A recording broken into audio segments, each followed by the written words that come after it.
I don't know how you found us, but I'm glad you did.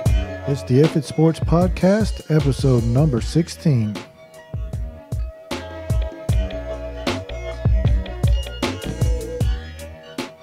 All right, this is Josh. I got my main man, Trav, back after the championship week there in college football. Some big NFL games, NBA action is going on. We've got college hoops going on. A lot to talk about this week. Trav, you ready to get into this? Yeah, let's go ahead and get into it, man. All right, Trav, let's go ahead and start it off with a little bit of college football.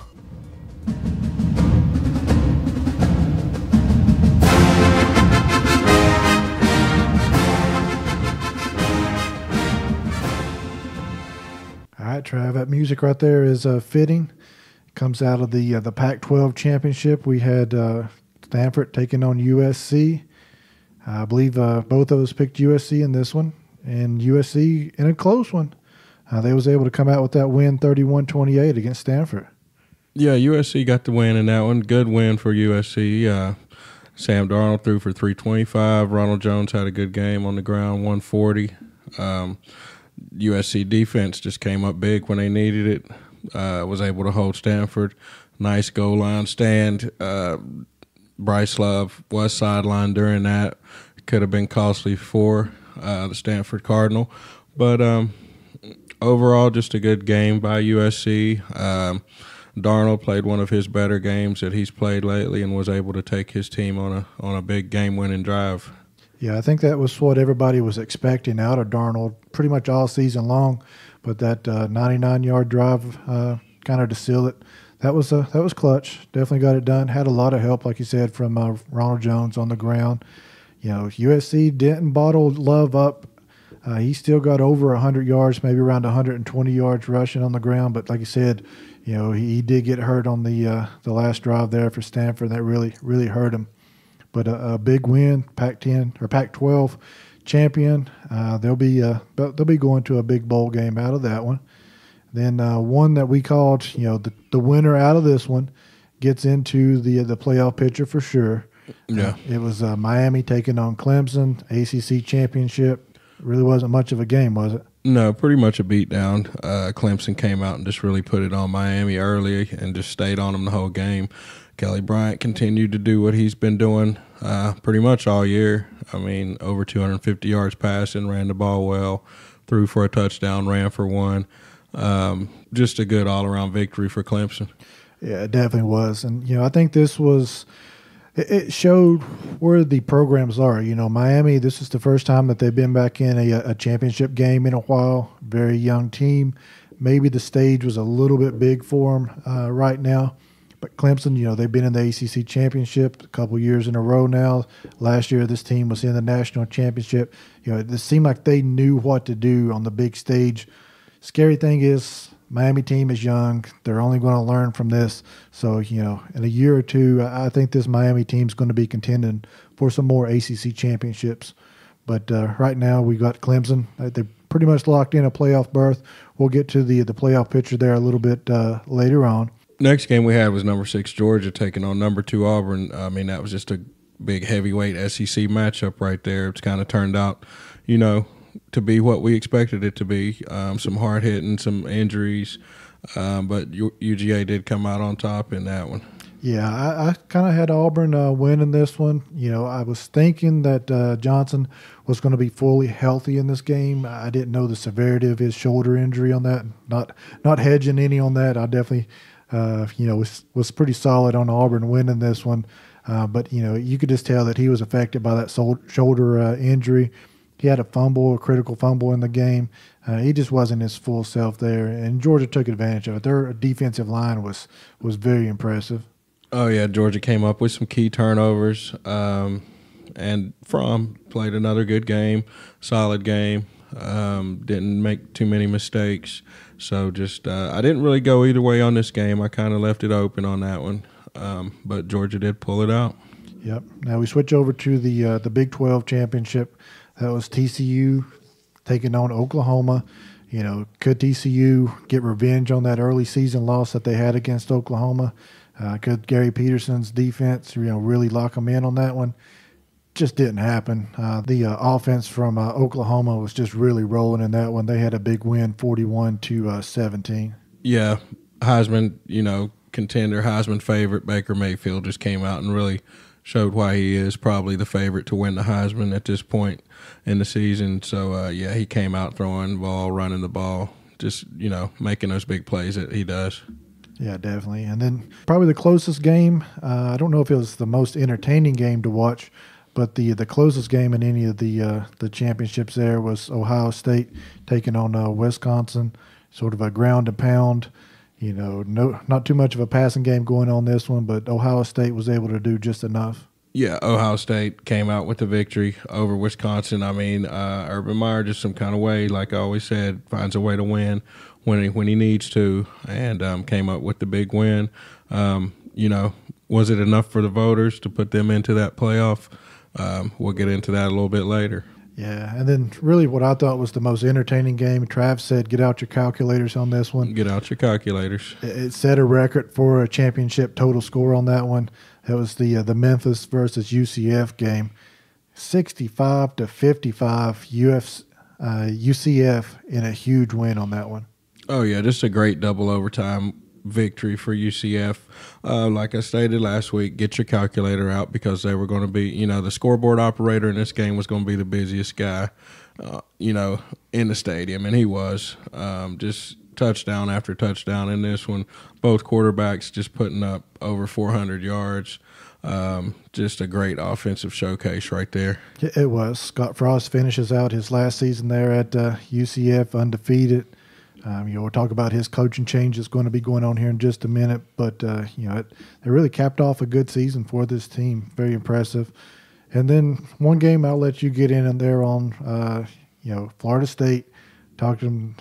They was able to get one more win that they needed. Win. That's all we needed, one more win to get into bowl contention, and they got that one 42-10 over Louisiana Monroe. So, just keeping that streak alive for most bowl appearances, FSU. So I see, FSU still claims that, but they had to have a couple of their games vacated.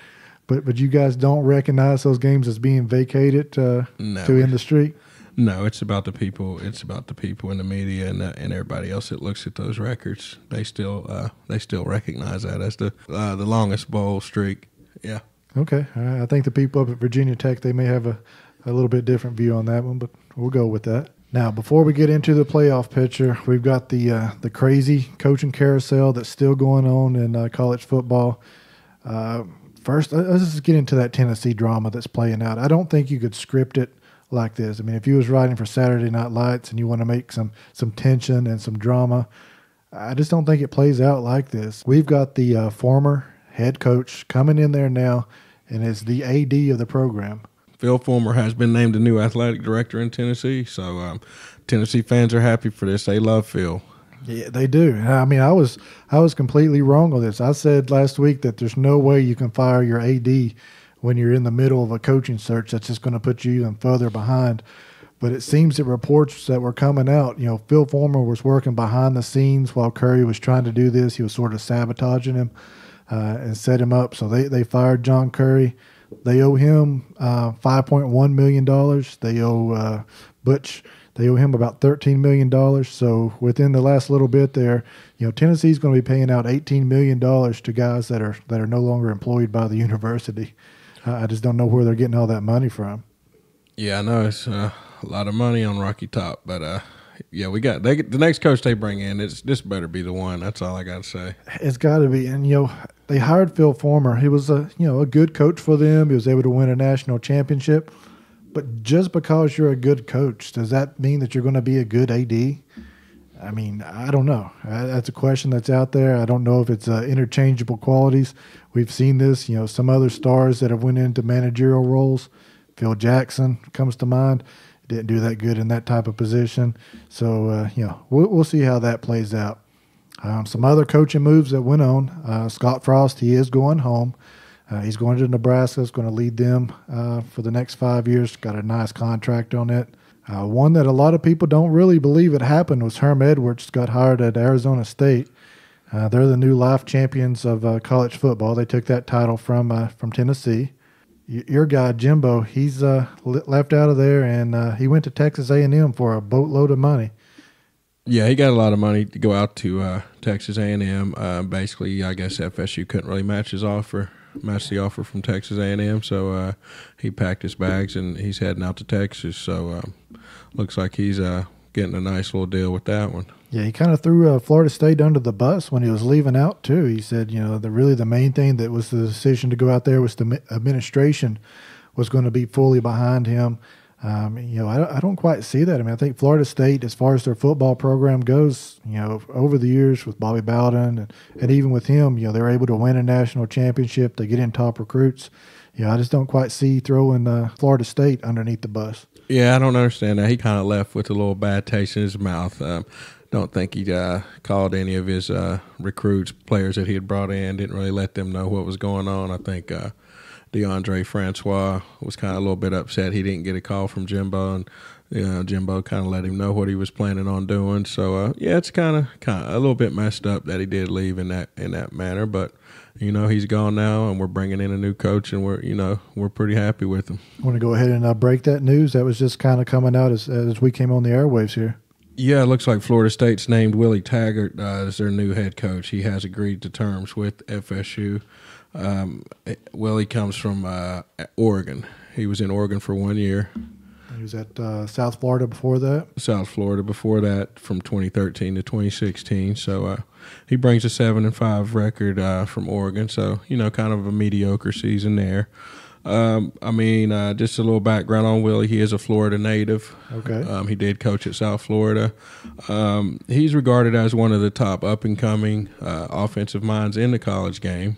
So he does have an offensive background, which is what I feel you need there at Florida State with all the 4- and 5-star recruits you're going to be bringing in to really, let them showcase their talents on the field. He's also known for his tough, no-nonsense coaching style. So he's not going to be playing any games, which is what I feel you need with some of the recruits that, some of these high-name recruits that they're bringing in there, they're not used to losing. They're not used to adversity. So you kind of need a coach that's going to bring them down to earth and kind of let them know that that's part of the game. And I feel like that's what he's going to bring. So, yeah, military-style 2-a-day practices, so kind of rough and tumble type coach, and I feel like that's a little bit different from Jimbo. I mean, Jimbo was a kind of in-your-face guy, but I'm not sure how the players actually, bought into that type of style. So, I mean, you can do a lot of screaming, getting in players' faces, but I think it comes across a lot better when that's just you day in, day out, and that's just your style all the way around. Yeah, it seems like Jimbo had a little bit better success in year 1, 2, and 3, and then after that it kind of maybe started wearing on some of the players or something like that. There was a little bit of a decline, I thought, in the Florida State program. Injuries had something to do with that, but his coaching style may have played into it. And this, I guess, just to kind of close out some of the coaching stuff, Jonathan Smith, he's going up there to Oregon State.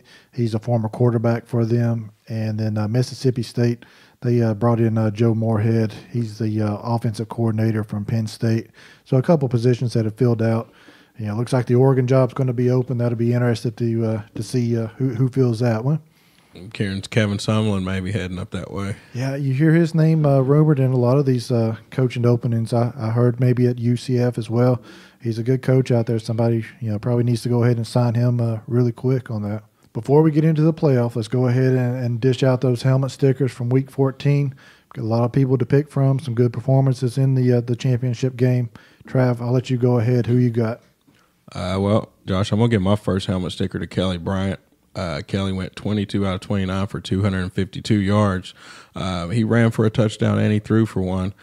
I mean, he completed his first 15 passes in that ACC championship game. He basically, to me, in my opinion, solidified himself as one of the top QBs in this class.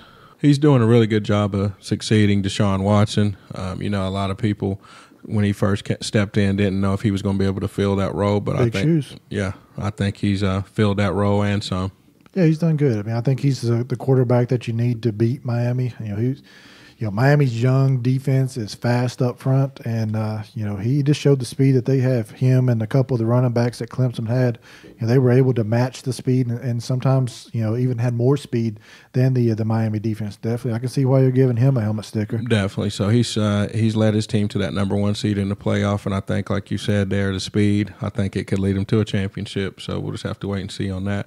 My second helmet sticker, I'm going with Roquan Smith. This is a junior linebacker out of Georgia. This guy had 13 tackles, 10 solos. Okay. So he also had a sack, and he had his big stat was 2 fumble recoveries, which was huge. Johnny on the spot. Going up against Auburn, 2 fumble recoveries, putting your team in position to win. So he helped Georgia with that 28-7 win over Auburn. Even picked up the MVP honors for that SEC championship game. So definitely a big performance from him there, going for the defensive side of the ball. I like that. All right, Josh, who you got your helmet stickers going to here in Week 14? I'm going to give one out to the same guy I gave it to last week, Mackenzie Milton, quarterback, UCF. Finish up that barn burner, going 28 of 40 passing, 494 yards, 5 TDs, 64 yards rushing, 1 TD. If you had to knock him for anything, he had 3 interceptions in that game. But, it was a barn burner. He was going to have to put up stats. Yeah, you're throwing the ball that many times. You're going to have a few picks. Yeah, so, he was able to get it done, both in the air and on the ground. He's only a sophomore. He'll be back at least one more year there. So, it'll be interesting to see how that offense does. But, just an outstanding performance from him. Last time that Stanford and USC matched up, I gave him the helmet sticker as well. Ronald Jones II, junior running back for USC, carried the ball 30 times. 140 yards on the ground, 2 touchdowns. I think he gave them the ball control that they needed. It made Darnold comfortable. Anytime you've got a running back that's carrying the ball 30 times, you're controlling the clock. Just a big performance from him. And then one more running back, that was J.K. Dobson from Ohio State. He's a freshman. 17 carries for him, 174 yards. Got a 10.2 yard average. He was really able to make the big plays that they needed against Wisconsin to secure the Big Ten championship. So, some really good performances there. Looking forward to seeing what happens in some of the bowl games that are coming up. It's getting harder and harder to earn those helmet stickers right now. Yeah, big performances up. The standards are set pretty high. So we've alluded to it a little bit there. We can go ahead and just let's mark Clemson in there with that number 1 seed in the playoffs. But, Trav, you want to go ahead and run down there and let everybody else know who's in the playoffs? Yeah, number 2, you got Oklahoma sitting there. You got Georgia sitting at number 3. And you've got another SEC team in Alabama sitting at number 4. Yeah, it left Ohio State kind of on the outside there. They got the 5th seed, and Wisconsin fell down to number 6 after that loss to Ohio State. But do you think the selection committee got it right there and put the right team in at number 4? Yeah, this is kind of how I thought it was going to work out. If, Wisconsin did lose to Ohio State, I just felt like a 1-loss Alabama team was going to get in over a 2-loss Ohio State team, even though they did win that Big Ten championship game. And this is not the first time we've seen, 2 teams from the same conference in the playoff. Even going back to even when the BCS decided the champion, you still saw more than 2 teams in there from the same conference. I think they did get it right there. I think really what kind of locked it in my mind that they got it right was when they announced the matchup between Clemson and Alabama. Alabama opened that one a 1-point favorite in the Vegas odds. So, they're saying that Alabama is actually a favorite over the number 1 seed. So you can almost argue for Clemson that they got penalized for being the number 1 seed. They probably are facing the best team out of the 4 teams. Definitely. Clemson facing the best, possibly, like you said, the best team in the playoff in Alabama.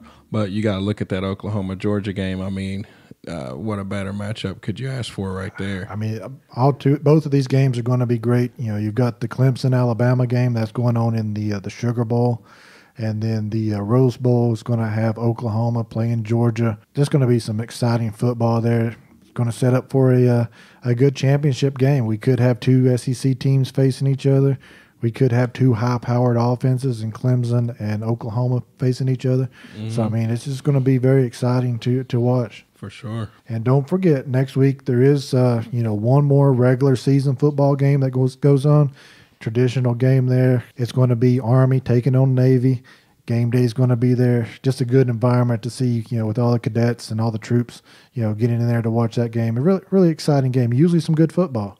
Yeah, you definitely get some good football in that Army-Navy game. Get to kick back and watch, get to watch some good cadets out there playing. Yeah, I get to watch that triple option sometime. There are a few, bowl games. The selection for some of the bowl games were set up there. Your Florida State team did make their, 31st, 34th consecutive bowl game. Somewhere in the 30s, yeah. Yeah, they're playing Southern Mississippi and the. That's going to be the walk-on Independence Bowl.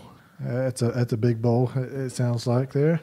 A couple other matchups. Just wanted to really highlight a few. We'll get deeper into some of the bowl games as they get closer up on us. It looks like there's going to be a good matchup with Virginia Tech taking on Oklahoma State in the Camping World Bowl. We've got Stanford taking on TCU in the Valero Bowl.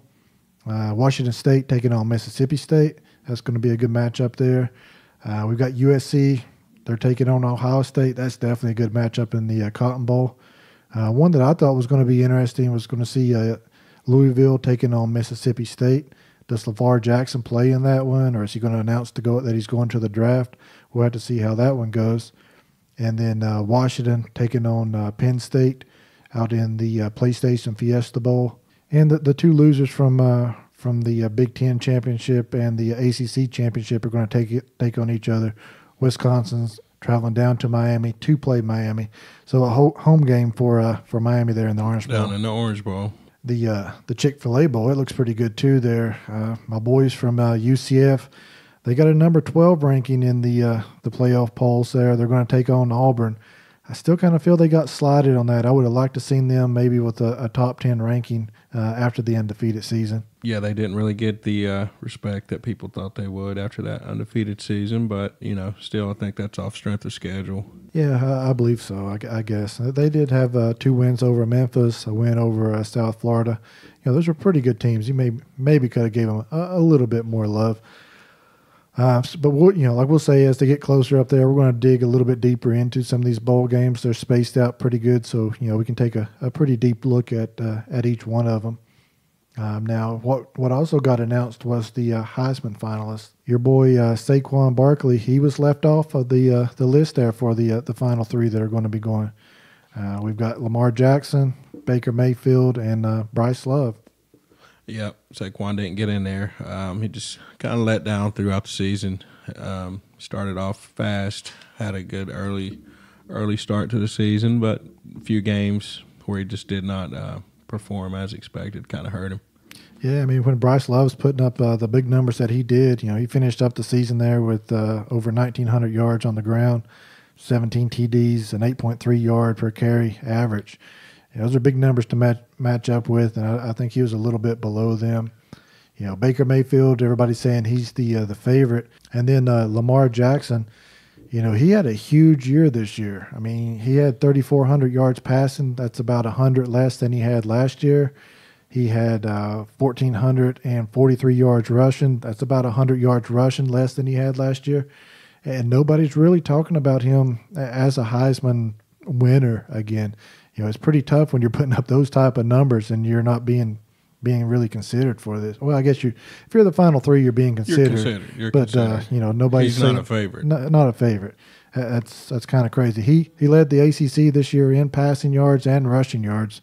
So that's super impressive. I just think Baker Mayfield's going to be the favorite to win that one, just with everything he's doing here and everything he's done lately. Even with some of the stuff that's happened on the field with him, I still think the voters are going to favor him. It's football. I've been watching it for 40 years. 40 years. All right, Trav, NFL time.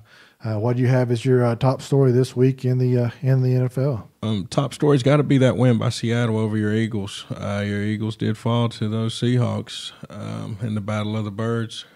That was a tough one. That was set up at 8:30, a primetime game on Sunday night. Had to travel out to Seattle. I think some of the players said that they didn't get the prep that they're used to on that one. Not making excuses for them. It's one that a young team needs to kind of buckle down there and get that win on it. But it was a good learning experience for them. This is a playoff type atmosphere that was up there in Seattle. They've got to really show up and come to play in that one. couldn't keep Russell Wilson in containment. I mean, that was the whole story of the game. Just when you thought you had him, he was able to roll out just a little bit to the right, roll out to a little bit to the left, break containment, and then just hit somebody down the field for 10, 15 yards. I've been saying this for weeks, Josh. I mean, this guy's elusive. This guy's slippery. You got to take that extra step and go and grab him. You cannot leave your feet. You cannot try to reach for him. You've got to take that extra step and wrap him up, or he will get away from you. Yeah, I've been telling you this for weeks. It's crazy. I mean, on paper, he shouldn't be as good as he is. I mean, he's a short quarterback.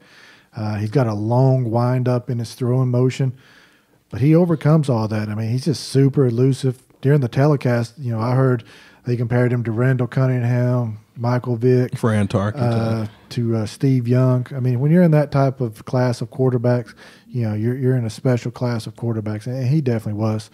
Now, there was a play in the game that I kind of thought, broke it open or changed the. Yeah, one play. That's one play, man. That's one play in the game. It's one play in it, but they did score on this one. If you got the stop, it was third down. You could have got the ball back on it.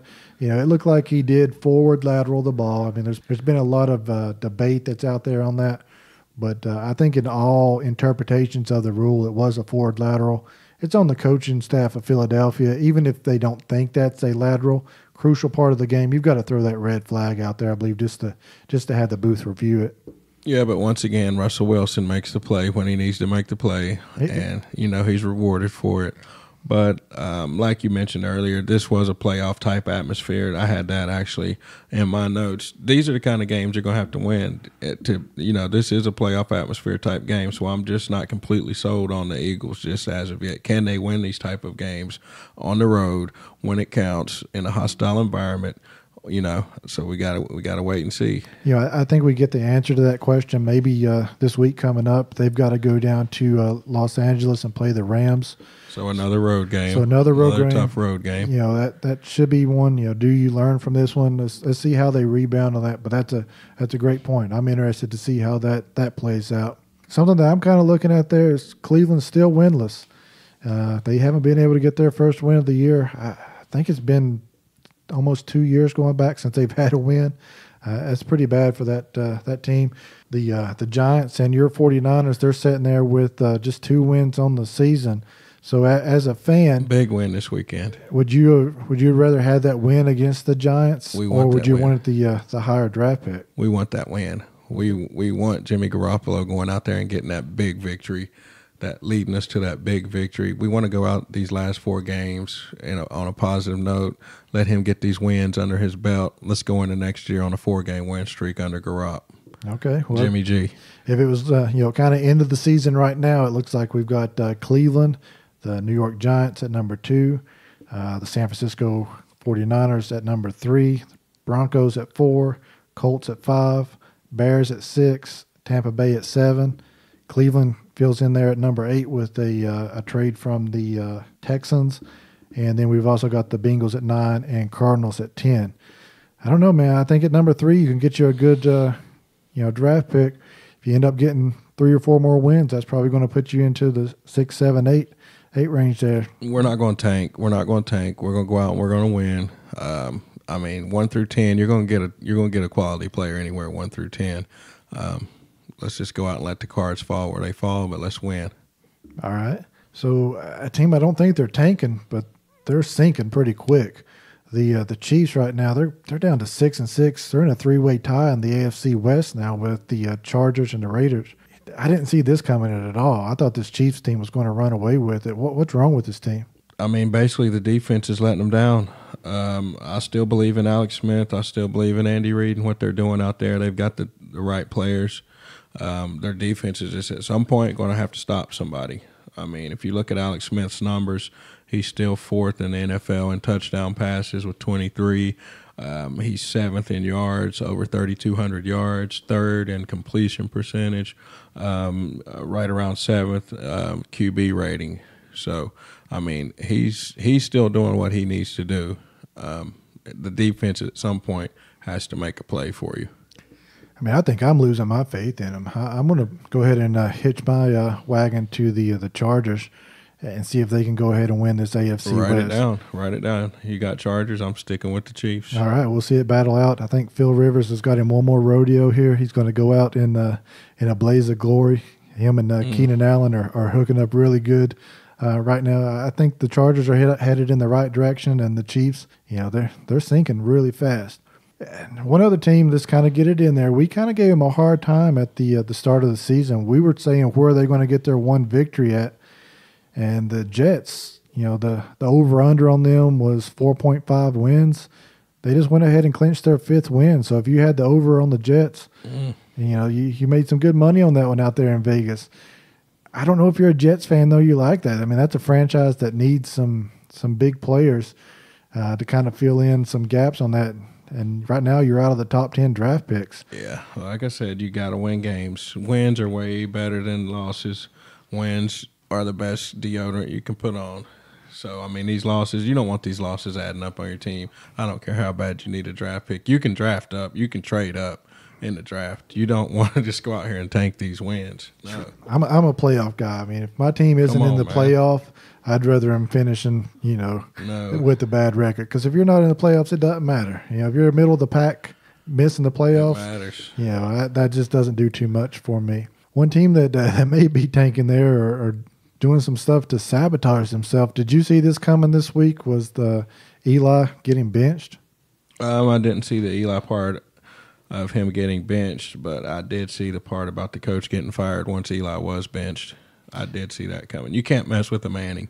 No, I mean, that's just a bad move. I mean, here's what got me. He put in Geno Smith. I mean, is Geno Smith your answer? I don't think Eli Manning was the problem to start with. I think it's injuries and a lot of other factors is why the Giants aren't winning.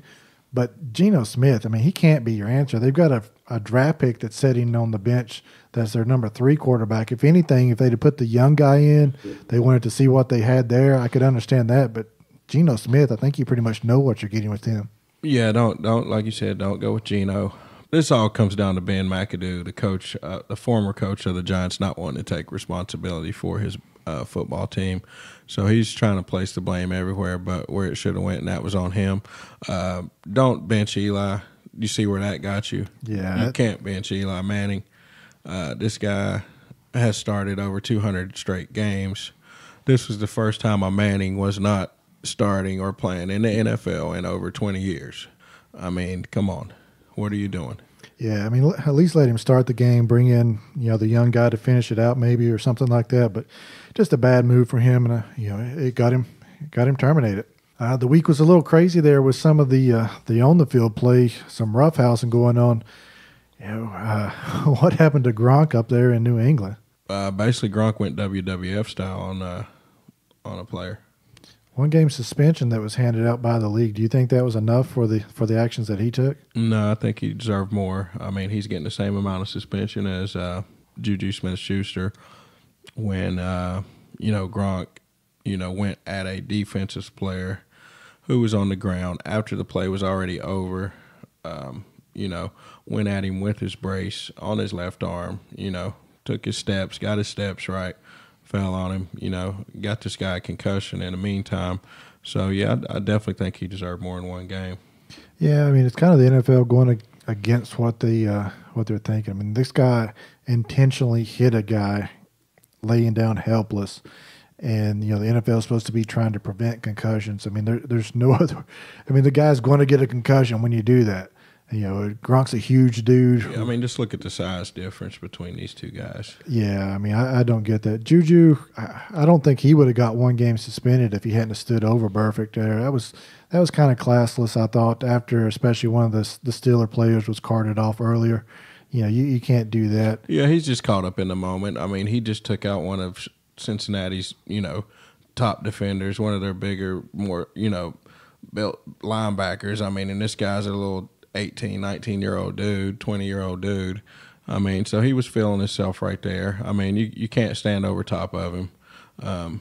So, yeah, I mean, that's just what it got you 1 game. Yeah, it got him a game, and he came out and apologized for it, said it wasn't like him. He definitely didn't mean to hurt Burfict on that one, but, it was a learning experience for him.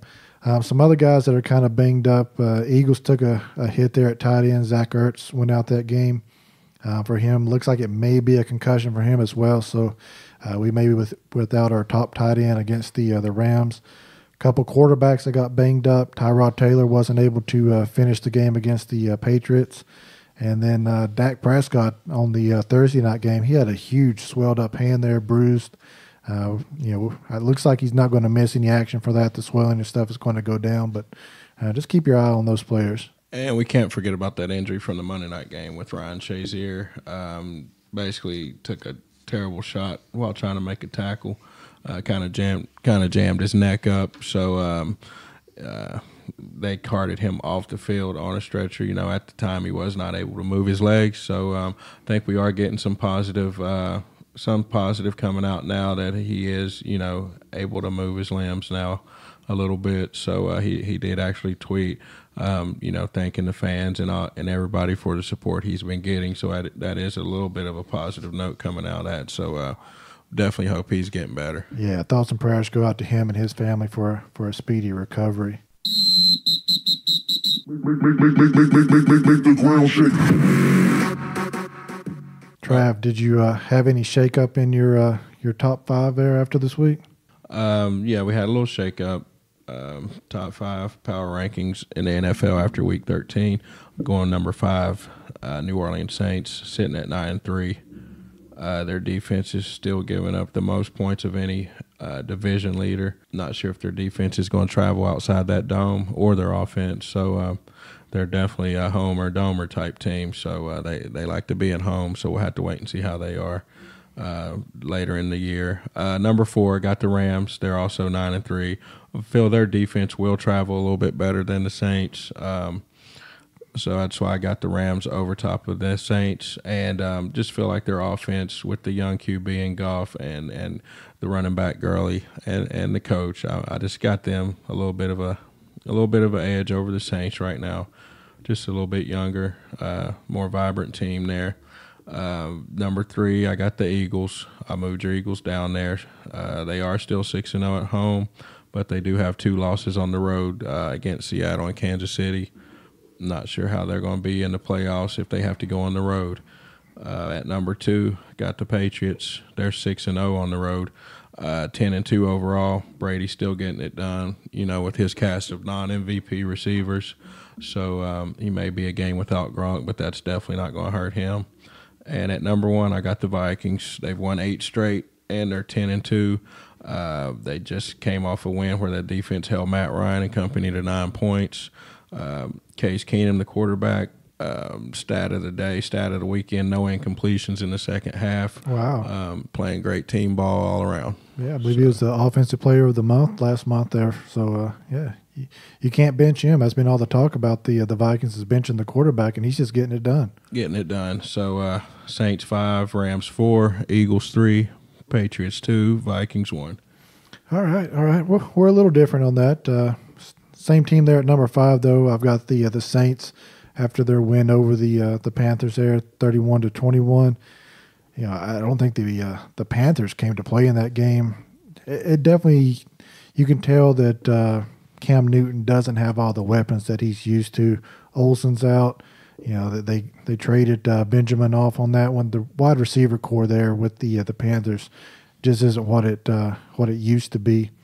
So I think that's hurting them, but can't take anything away from it. The Saints got a big win. The guy from Tennessee, Alvin Kamara, he does it again, both receiving and rushing. So I'm really on that. I think he's going to be the rookie of the year this year since Watson has got hurt. Number 4, I've got the Vikings there. They're on an 8-game win streak. That was a big win over the Falcons. Offense really wasn't rolling as much as it has been, but the defense came through on that one and held the Falcons to 9 points, which I couldn't believe it. Kicked me out of the playoffs for my fantasy league because I had Jones and Ryan on my team. So I know nobody cares about that, but my season is over in fantasy football. I knocked the Eagles down to number 3. Like you said, I mean, that's a win that they really need to get to show that they're an elite team. Go out there and get a big win on the West Coast. They didn't get it done, But I think we're in pretty good shape, going into the Rams game. If they can go ahead and get that win, the rest of the schedule isn't that bad heading into the playoffs. I still kept the Steelers in there at number 2. I think they're the best team in the AFC outside of the Patriots. So, I mean, I know the last 2 games have been tight. They snuck a win out last night with a late field goal. Too many close games for me by the Steelers. But they keep winning. winning. In my top 5. They keep winning. They're playing to the level of the competition too much for me. Defense, the second best defense in the league right now, only allowing 193 points. Second to the Jaguars. But I'm going to give it to the Steelers. And then number 1, the Patriots, 8-game win streak. Brady's getting it done. He doesn't have as many weapons as he's had before, but I think Cook's a good receiver. They're really starting to connect. They added Bennett for the tight end, so with Gronk being out, I think Bennett will be able to fill in on that one. That game shouldn't really matter. And then you're going to see the Steelers and the Patriots the week after, both Juju and Gronk come back there. So that's going to be a big AFC matchup here in a couple of weeks. So who'd you leave out of yours that I had? I've got the Rams out right now. I mean, I think they're a great team. I think they're right on the edge. You might be able to make a good argument to flip them with a couple of them. I've got the Titans and the Jags as kind of an outsider there. They're both playing well in their division. That Jags defense is tough. And then, of course, the Seahawks, I think they're right there on the edge as well after that big win. They're going to have a big matchup this week against the Jacksonville Jaguars to see how they do against that tough defense. So, it could be a big win for them if they can go ahead and beat the Jags. Okay. Any teams that you had there kind of on the edge? Yeah, I've still got the Panthers sitting right on the outside looking in. They just can't seem to win when they need to. Offense still just not completely clicking the way it's going to need to click if they do slip into the playoffs on a wild card. But they do definitely need to win on out from here. I've also got Seattle sitting right on the outside looking in. They are right there. Still have a possibility to win that NFC West over the Rams. So I think they do play the Rams one more time. So that's definitely going to be a big matchup. So they're right there, them along with Carolina. Either one of them could have slipped into the number 5 spot easily. I feel like Seattle is a little bit better right now than Carolina, offensively and defensively, even with the injuries on Seattle. I definitely think we're setting ourselves up for a good playoff, some good playoff action in the NFL. For sure. I mean, that was pretty impressive with Seattle. I mean, 2 big players in the Legion of Boom were out. And that defense really didn't look like it missed much of a beat against the Eagles. So, I was really impressed with that. Now, looking ahead there to Week 14, some good matchups on that. Anything caught your eye as to what you're going to be watching? Yeah, I'm definitely going to be checking out that New Orleans-Atlanta game. That's a must-win for Atlanta if they want to keep pace with the Saints and with the Panthers in that division. So, just another huge NFC South matchup. Also going to be checking out that Minnesota at Carolina game down in Charlotte. So Minnesota's coming in there, wanting to keep it rolling, going for 9 straight against Carolina. Carolina's defense going to need to step up and, shut Keenum down, just really show them what their defense is about. For sure. I mean, one other game, Oakland, Kansas City. That one's going to be to see if anybody can get any separation in that AFC West. And, we talked about them there, Philadelphia playing the Rams and Seattle playing Jacksonville. Big games that you definitely have to check out. Yeah, Jacksonville's definitely wanting to win that one, keep pace right there with the AFC South that's going on in that matchup, in that division. Yeah, I didn't see the Jags being in it this far, so, I mean, that's good that they're still, tied with the Titans in the AFC South. Blake Bortles playing for his career next year. Trav, I don't have any intro music for the next sport there, but we had a little golf match. And the headlines, if you went to any website there, I think they're saying, is Tiger back? I think it's running out of time that the media can keep asking that. But, did he seem back to you? Tiger did seem like he's on his way back. If he's not back, he's on his way. He's definitely closer to being back than he has been in any other, time in the last couple of years. He looks healthy again. I mean, his clothes look like they fit him again. Yeah, he looks pretty stout. I mean, he looks like a strong dude right now. Yeah, so he's bulking back up a bit, hopefully without any performance enhancements. But no, he's looking healthy. Like I said, he's hitting the ball hard again, hitting it far. Heard a lot about the ball speed this weekend. Yeah. So apparently he's hitting the ball harder than, some of the big names on the tour right now, harder than they did last year. U.S. Open champion Justin Thompson, I think they were teeing off together there on one of the things, and their swing speed, the ball speed that was leaving there was the same.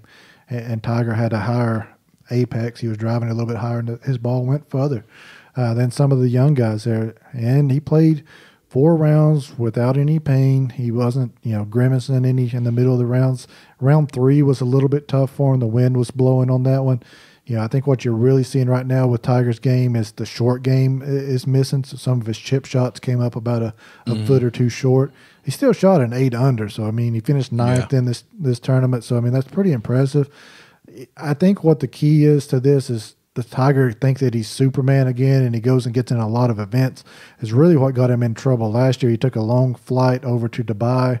The back locked up on him, and he wasn't right the rest of the season after that. So if Tiger can get his schedule right, space out the events, maybe just say I'm going to do the 4 majors and then fill in with about 6 warm-up events in between there, I think that would be good for Tiger, and it wouldn't wear his back out there. But, he is swinging super hard for a 41-year-old, 40-year-old, something like that. Yeah. If he can hold up there, I could see him winning a couple events next year. Ricky Fowler went ahead and won that event at 18 under. He shot a course record 61 on the final round. He was impressive in that one. But, golf is better when Tiger is back. Definitely glad to see Tiger back. So you get the red shirt. Sunday's back. Fist pump is back. The 265-yard 2-iron's back. So I believe Tiger's on his way back.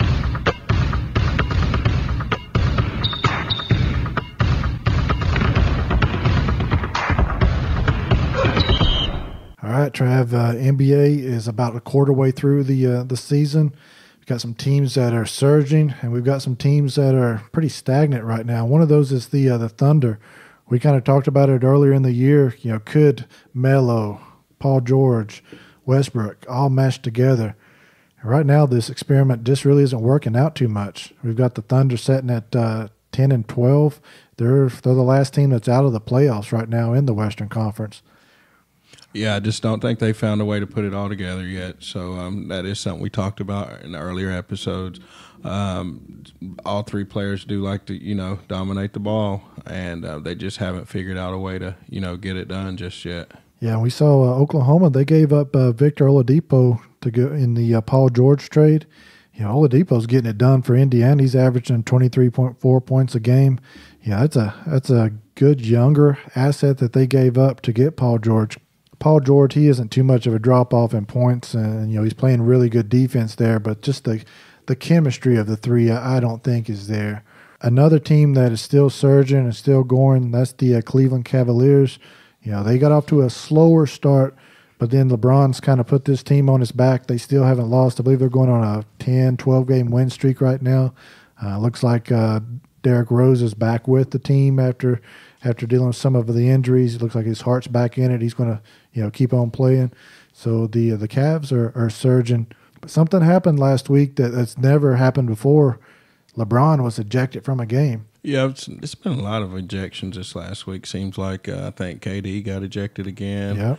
It kind of got into it with DeMarcus Cousins. I think they both got ejected here. So I believe Anthony Davis in another game during the week there, he was ejected. The NBA's seen a lot of their star players thrown out. That's not good for business. No, I don't know what it is, if the refs are just trying to kind of put their foot down a little bit and letting these guys know that they're not going to get talked to any kind of way or what. But, here recently we have seen a lot of ejections from games, more than I can remember seeing in quite a while. Yeah, that's for sure. Now, one headline that was kind of floating around last week, I think leading up to the Golden State matchup that the Lakers had, was is Lonzo Ball a bust this season? Yeah, what's your feelings on that? I don't think he's a bust. I think he's putting up average numbers for a rookie, maybe slightly below average, but he is still distributing the ball well. I'm not sure where his assists are, what his numbers are or anything, but I think he's just been hyped up so much by his dad and by other people. we expected to see a little more. I mean, especially coming off of the summer league performances that he had and winning MVP of summer league. I think people are just wanting to see a little more. But you got to remember, he is still young.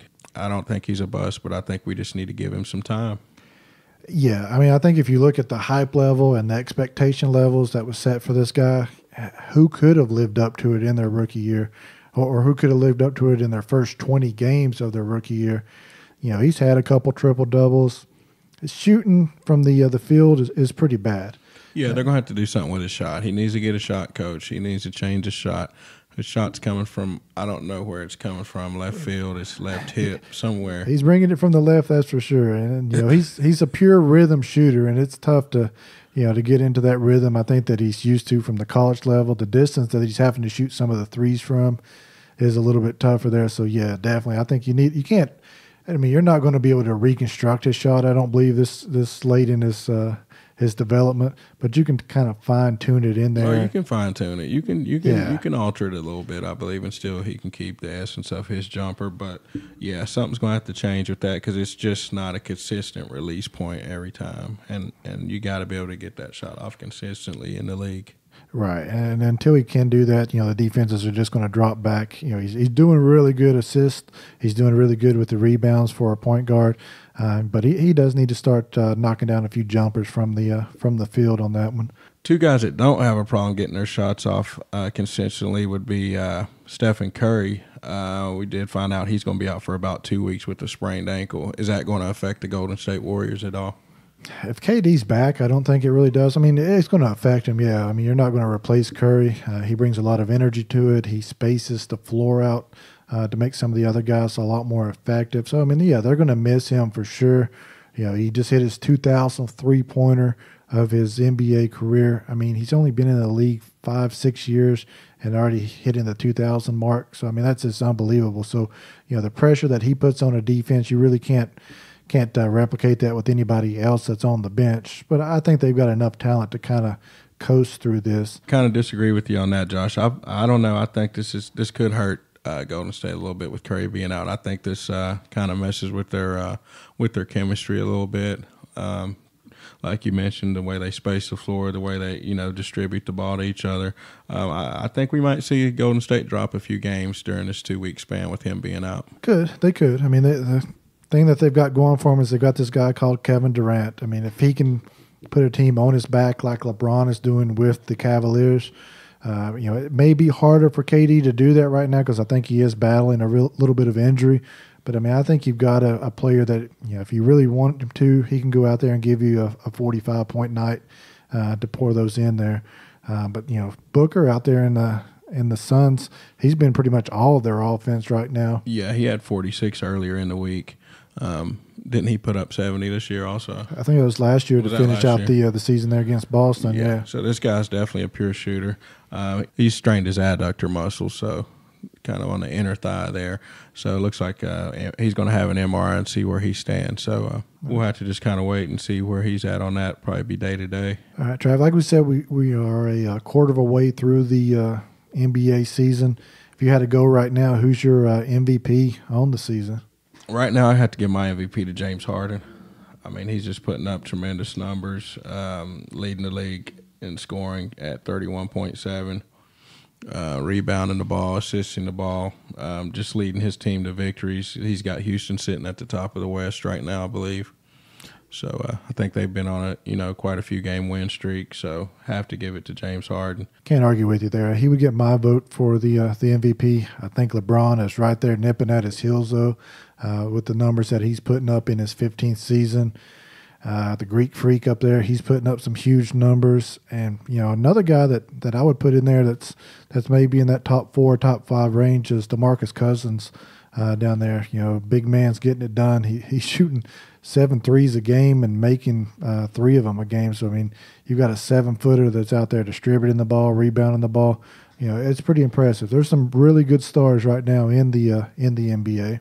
Switch over from the NBA, going to look at a little bit of college basketball. Wasn't much of a change in the top 5 polls. We've got Duke number 1, Kansas number 2, Michigan State 3, Villanova 4, and then Florida did sneak up there to the top 5 spot. Yeah, I don't know how long Florida's going to be in that top 5 after taking an L to my Seminoles, who stayed undefeated. That's horrible. I hate that you brought that up there, but 83-66. One of the worst stats that I think I've seen is if you're a senior at Florida, you haven't seen your football team or your basketball team beat Florida State. So that's horrible. Yeah, that's not something you want to wake up to every day. We talked about Lonzo Ball, but he wasn't the only one of the big ballers this week making news. Looks like the middle ball, LiAngelo, he's going to be leaving UCLA. Yeah, it looks like LiAngelo Ball was removed from UCLA by his father, LeVar Ball, earlier this week. That's less than 1 month after 3 UCLA players were arrested for shoplifting over in China. So, yeah, not sure how smart this is. Once again, he's already pulled out the youngest one from high school, Chino Hills, where he was having a nice little career. Now he's pulled out his middle son, LiAngelo, from UCLA. So now he's got 2 kids at home. I mean, that's not really what you want as a father, do you? You want 2 of your kids at home when they should be off in school? I mean, I don't understand the play. I mean, I said it before. I think he's maybe an evil genius or something crazy with what he's got working up here, but I don't see the play. I mean, you're taking him out of UCLA. He wasn't on the floor, and it wasn't because of his skill. He wasn't on the floor because he had an off the court incident by stealing some stuff over in China. But I mean, can you develop him in non-competitive basketball? No, and the thing about it is, he was probably UCLA were probably going to let these guys back on the court after the holidays. Probably come January, they were probably going to let them back on the court. But I don't know. I don't see how you're going to develop this kid. I mean, he's not going AAU at this point. What can you do? Put him in some developmental leagues, let him play overseas.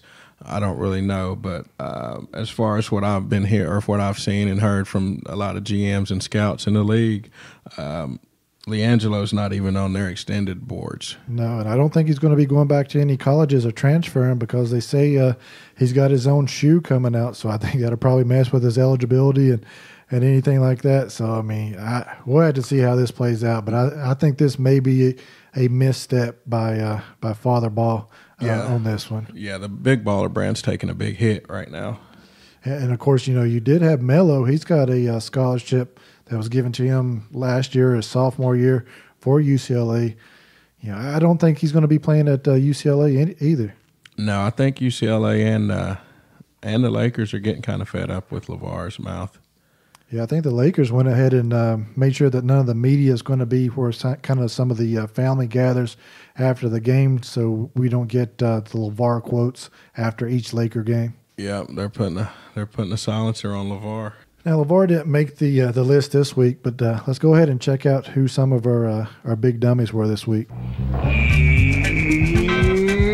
Dummy. You big dummy. You big dummy. You big dummy. You big cold-blooded dummy. You big dummy. See what you did? Oh, no, you big dummy. Oh, no, you big dummy. All right, Josh, our first big dummy of the week's got to go to Marcus Peters. So, Trav, what did he do? Marcus actually left the field after he thought he was disqualified from the game for being penalized for unsportsmanlike conduct.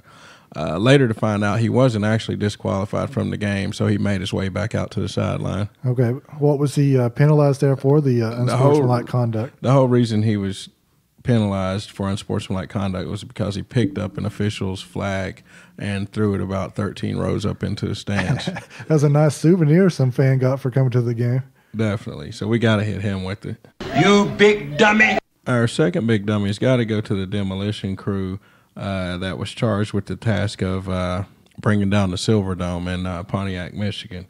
So it actually took these guys 2 times to bring it down. So the first charge that they set off on Sunday did not bring it down, so they actually had to come back again on Monday and lay some more explosives, and they were able to bring it down on that second attempt. So, yeah, you saw on the first try, you saw all the smoke come around there. They had the camera crews in the perfect angles, but it was explosion time and then no collapse. Yeah, and you had thousands of onlookers who did stand out in those cold temperatures just to see a bunch of smoke and the Silverdome not actually come down. Yeah, the Silverdome there in its last days held up a little bit better than the Lions' offensive line. Definitely, so we got to hit that demolition crew with it. You big dummy. All right, Trav, I think that's going to wrap us up for another week in sports. All right, Josh, let's go on and get out of here, man.